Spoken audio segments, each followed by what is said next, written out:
po tayo sa SM Fairview.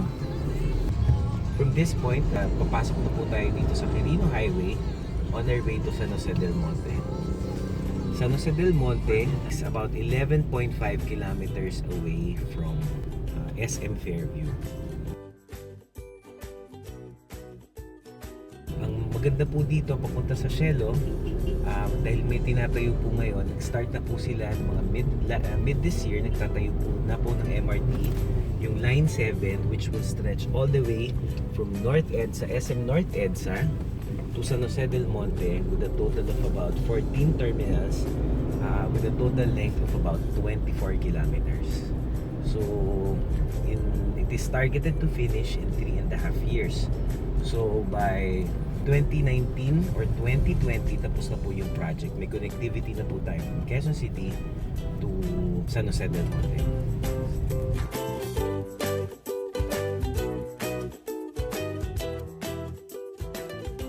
Dito po tayo sa La Mesa Dam Reserves. We're still along Quirino Highway. We're halfway through from SM Fairview to San Jose del Monte. Dito na po tayo sa San Jose del Monte. So we're nearing the marker for Camellia San Jose del Monte.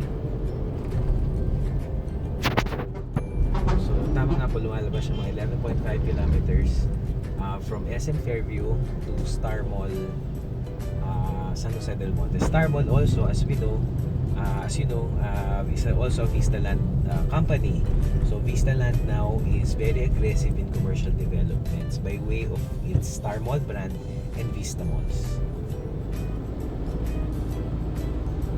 Ang ganda rin po dito sa Vista Mall na to is that it has this is relatively new at about 2 years old.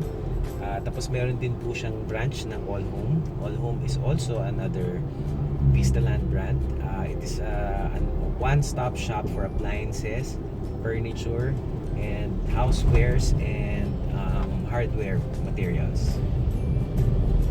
So yan, actually makikita na po natin dito banda sa kanan any moment yung Camellia San Jose del Monte. So in San Jose del Monte we have two very fresh projects.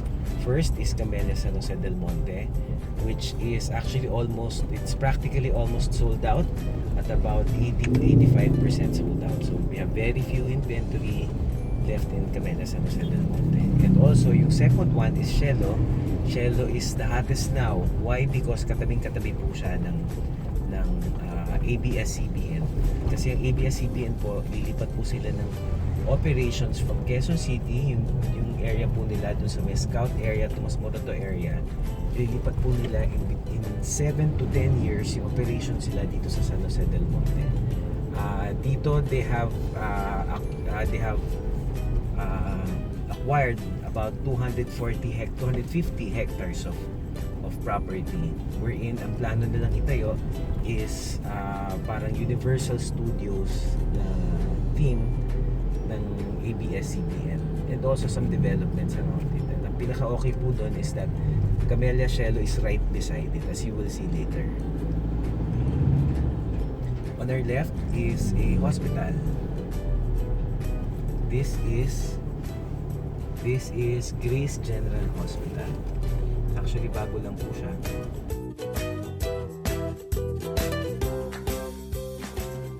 Mabilis pong development dito sa Jose del Monte. In my opinion, amongst all the Bulacan areas, San Jose del Monte and Malolos would be the most progressive. Pero ang difference lang po talaga ng San Jose del Monte sa ibang parts ng Bulacan is that pagpunta dito walang toll. And also magkakaroon pa ng MRT 7. So ang convenient niya talaga. From North EDSA, pag nag-connect na siya sa San Jose del Monte, that would be just roughly around less than 30 minutes sa San Jose del Monte.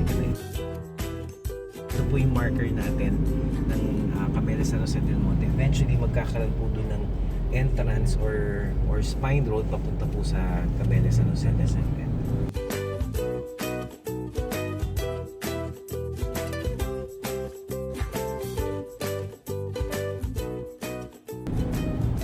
We are nearing Star Mall.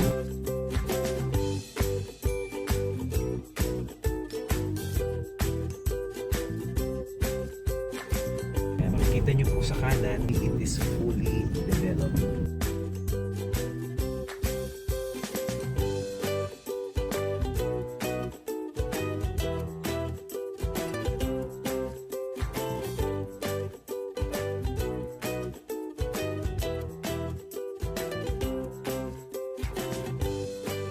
Right now, the minimum package that we have is 2.3 million, which is an uphill Mariana. 52 square meters on 77 square meter lot. Dahil po sa terrain ng property, ang mga natira na lang po natin talaga dito is mga uphill and downhill variants of our models. Papasok po tayo sa loob, pero bago po yun, let's just show you first yung Star Mall, which is to our left. Star Mall. So this is a complete mall. We have cinemas, we have Starbucks. So walking distance ang pang Starbucks from Camellia San Jose del Monte. It also has Pure Gold. Kompleto po siya. And also all home. Actually, this road is a temporary road going Camellia San Jose del Monte, because yung magiging main entrance po natin will be on the other side. All the property that you will see on the right is actually for future expansion. However, hindi na po yan for horizontal but more for commercial. If you're looking for a very very good investment, this is it. Kasi ito na po probably ang magiging last na horizontal development dito sa area, because all of these areas, since along Quirino Highway siya, is being prepared for commercial development. Actually, with Camellia, it has its own identity already. Of course, since we have models na makikita nyo from Luzon, from Ilocos, all the way down to Mindanao, yung mga house models po natin ay pretty much set lang. So that's why when you go enter a Camellia community, you would know that you're in Camellia because of the houses, and also because of the community that we somehow try to emulate on each and every Camellia project that we have. Ayan, doon po sa taas doon, yun po yung Quirino Highway, doon po tayo nanggaling kanina, yung may mga trucks. So this is one of the streets in Camellia San Jose del Monte. Ito mga property sa kanan. Ayan po, ito po yung mga stand, typical natin yung mga downhill units.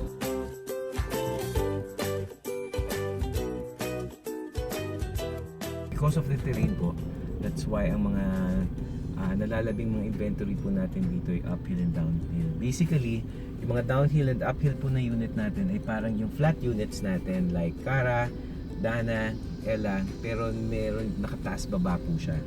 So minsan may pag uphill po, mas mataas yung living room, mas mataas yung ceiling ng living room, tapos po umakyat papunta sa dining room. So this subdivision is almost complete. Again, this would be about mga 85% sold already. Mabilis po naging bentahan natin dito because of location.